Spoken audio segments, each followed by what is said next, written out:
pertama saya ingin menyampaikan bahwa fungsi negara itu ada 3, Pak Ketua. Ada legislatif, ada eksekutif, dan ada yudikatif. Fungsi besar negara ini perlu juga kita pertimbangkan ya, untuk mensegmenkan ibu kota negara ini. Yaitu bisa saja nanti ibu kota negara ini kita bagi 3 klaster.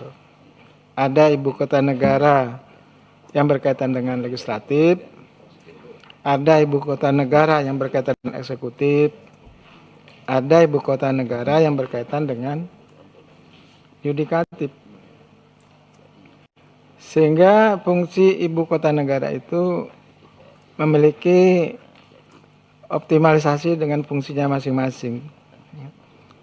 Nah, jadi andaikan sekarang kita berpikir ke arah sana, ya, maka saya sarankan supaya kekhususan untuk DKI ini kita ambil saja dari fungsi legislatif.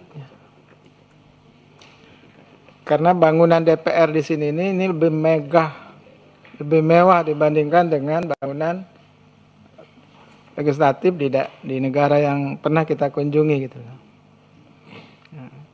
Sehingga kita konsentrasi ibu kota negara yang di IKN itu adalah ibu kota negara eksekutif gitu.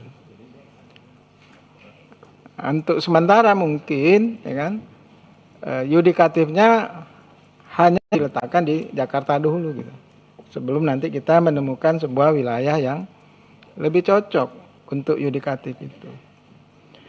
Nah, jadi saya lebih melihat bahwa kekhususan Jakarta itu terletak pada soal legislatifnya.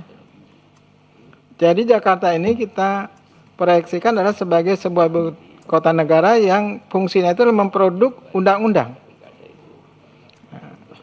Nah, jadi disinilah nanti titik pertemuan antara fungsi-fungsi negara tadi itu, termasuk pemerintah, ketemu di DPR ini, gitu, di Jakarta. Gitu. Nah, ini mungkin sebuah endorse ya untuk pertemuan kita hari ini daripada ya sekarang kan kita sedang rumit-rumitnya mencari kekhususan. Tapi setelah saya baca semua yang disifat khusus yang ada di DIM ini, itu ya nggak jauh beda dengan provinsi-provinsi yang lain. Nggak jauh beda setelah saya baca ini. Ya. Nah, jadi kalau kita ingin memformulasi mana yang lebih khusus itu, saya pikir ini yang lebih pas dengan tentu tetap memberikan penguatan-penguatan terhadap suku Betawi yang ada di Jakarta dan asetnya juga nih. Nah, itu yang saya ingin usulkan di forum ini kepada pemerintah yang mendengar, tolong ini juga nanti diserap. Ya kan? Saya juga DPD RI juga ada di sini gitu, ya kan? DPD RI ada di sini, DPR ada di sini, ya kan? Kawasannya juga sangat luas, gitu kan? Sangat nyaman untuk rapat kita di sini. Dan masyarakat pun juga sangat enjoy kalau dia menyampaikan aspirasi ke sini. Dia bandingkan misalnya dia menyampaikan aspirasi ke Kalimantan, berapa biaya yang harus dikeluarkan, ya kan? Nah, karena apa? Konsentrasi penduduk sekarang ini di Indonesia adalah di Jawa. Ya. Nah, kalau ada orang dari Madura atau dari Aceh, itu tidak perlu harus pakai pesawat untuk ke Jakarta, bisa melalui darat, ya kan? Sehingga aspek penyampaian aspirasi kepada lembaga legislatif itu lebih optimal dengan kawasan seperti ini. Ya kan? Nah, dibandingkan misalnya nanti ada penyampaian aspirasi ke IKN di sana, gitu kan? Berapa biaya rakyat untuk menyampaikan aspirasi ke sana? Saya pikir itu tidak efektif dan juga tidak efisien. Itu yang pertama saya ingin sampaikan Pak Ketua ya. Semoga ini bisa direnungkan.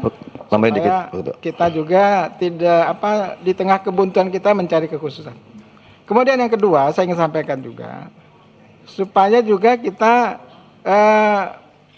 meminta pendapat para pakar lah, ya kan, supaya ada pencerahan bagi kita ini yang khususnya itu untuk kita itu apa gitu kan.